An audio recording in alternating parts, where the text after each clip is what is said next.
Hello everyone, welcome back to my channel. আশা করি তোমরা ভালো আছো। আজকে আমি নিয়ে এসেছি একটা ফল রেসিপি। তো এই ফলটা আমি কি করে সুস্বাদু করি মাখা করি সেটা আজকে দেখাবো। তাহলে জেনে নেওয়া যাক এই ফলটার নাম কি ও কী করে আমি মাখা করি। তো মঞ্জিস কিচেনে চোখ রেখে দেখতে থাকুন পুরো ভিডিওটি। তো বন্ধুরা দেখতে পাচ্ছেন এই ফলটার নাম হচ্ছে বাঙি। আমাদের আসামে এই ফলটার নাম চিরাল বলে থাকে। তোমরা অন্যান্য নামে হয়তো ডাকো, এই নামটা কি করে ডাকো, কি বলে থাকো আমাকে একটু কমেন্টে জানিয়ে দেবে।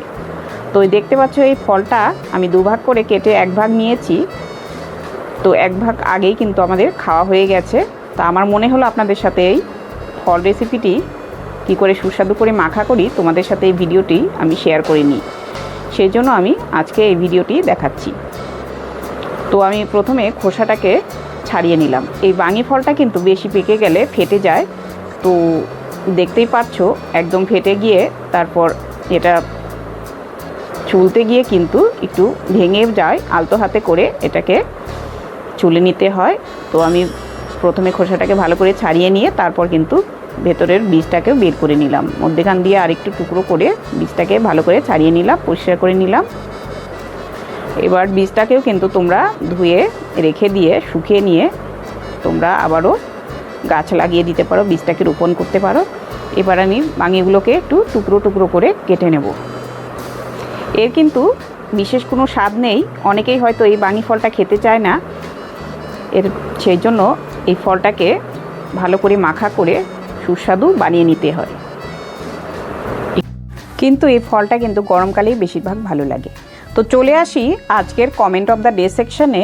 এক দিদিভাই আমাকে কমেন্ট করেছে, শান্তির সিম্পল লাইফ খুব সুন্দর হয়েছে, লাইক দিয়ে পুরোটা দেখে নিলাম, চলে এলাম তোমার পরিবারের সঙ্গে উপহার নিয়ে, ভালো থেকো। তো বন্ধু তোমাকে অনেক অনেক ধন্যবাদ রইল। তুমি আমার পাশে আছো জেনে খুব ভালো লাগলো, দেখেও খুব ভালো লাগলো। তোমারও চ্যানেল আছে, আমিও দেখে নিলাম, তুমিও খুব ভালো সুন্দর ভিডিও বানাও। তো এভাবেই পাশে থেকো। তো বন্ধুরা তোমরা যদি আমার চ্যানেলে কেউ বা ফিচার্স হতে চাও তাহলে এভাবে কমেন্ট করো, আর আমার ভালো লাগা কমেন্টগুলো আমি তোমাদেরকে এভাবে নেক্সট ভিডিওতে রিপ্লাই করে দেব। তো চলে আসি আমার রেসিপিতে।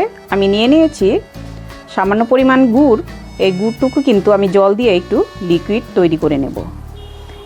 তোমরা কিন্তু এই গুড়টাকে একটু কেটেও দিতে পারো, তবে কি হবে সেখানে একটু দানা দানা থেকে যাবে আর মিশতে একটু দেরি হবে। সেই জন্য আমি গুড়টাকে একটু লিকুইড করে নিয়ে নিলাম।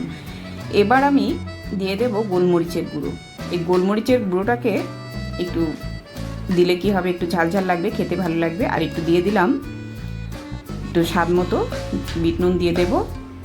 তো ওই যে বললাম এর কোনো মিষ্টতা ভাব নেই বা এর কোনো স্বাদ নেই, সেই জন্য এভাবে ভালো করে গুড় বা চিনি দিয়ে আর একটু মশলা দিয়ে একটু ভালো করে মেখে নিলে এর কিন্তু বেশ সুস্বাদু একটা মাখা হবে।